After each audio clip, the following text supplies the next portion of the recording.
સુરતના પાલ વિસ્તારમાં આવેલ અટલ આશ્રમ ખાતે હનુમાન જયંતિ નિમિત્તે 7,000 કિલોથી વધુ વજનનો મહાકાય લાડુ તૈયાર કરવામાં આવ્યો છે।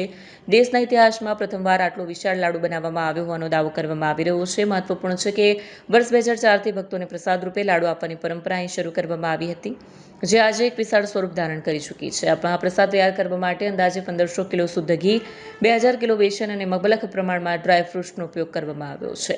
આ મહાકાય લાડુના દર્શન કરવા અને પ્રસાદ મેળવવા માટે વહેલી સવારથી જ સુરત તેમજ આસપાસના વિસ્તારોમાંથી હજારો શ્રદ્ધાળુઓ ઉમટી રહ્યા છે। સોશિયલ મીડિયા પર આ મહાલાડુના વિડીયો અને તસવીરો ઝડપથી વાયરલ થઈ રહી છે, જે ભક્તોમાં વિશેષ આકર્ષણનું કેન્દ્ર બન્યા છે।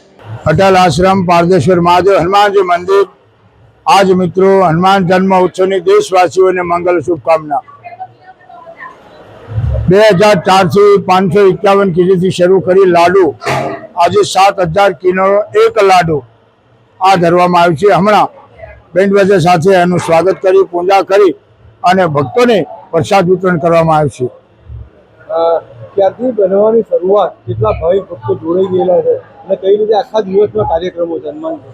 આજે બ્લડ કેમ્પ તેમજ ભોજનની પ્રસાદની વ્યવસ્થા, 7,000 કિલો પ્રસાદ જે છે લાડુનો એ તો પ્રસાદ ભક્તોને વિતરણ કરવામાં આવે છે અને સાથે 30,000થી પણ વધારે માણસો જમી શકે એટલી ભોજનની વ્યવસ્થા કરવામાં આવેલી છે।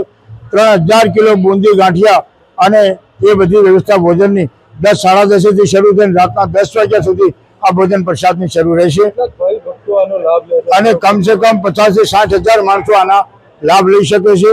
સાથે આવો મિત્રો, હનુમાનજી મહારાજની અસીમ કૃપાથી આજે 50 વર્ષ આશ્રમના પૂર્ણ થયા હોય ત્યારે માં કામાખ્યા, મોઢેશ્વરી વગેરે દેવોની પ્રાણ પ્રતિષ્ઠા મહોત્સવ કરવામાં આવ્યો છે। આજે નૂતન પ્રાણ પ્રતિષ્ઠા અને હનુમાનજી મહારાજના દર્શન કરી અને પાવન થઈએ।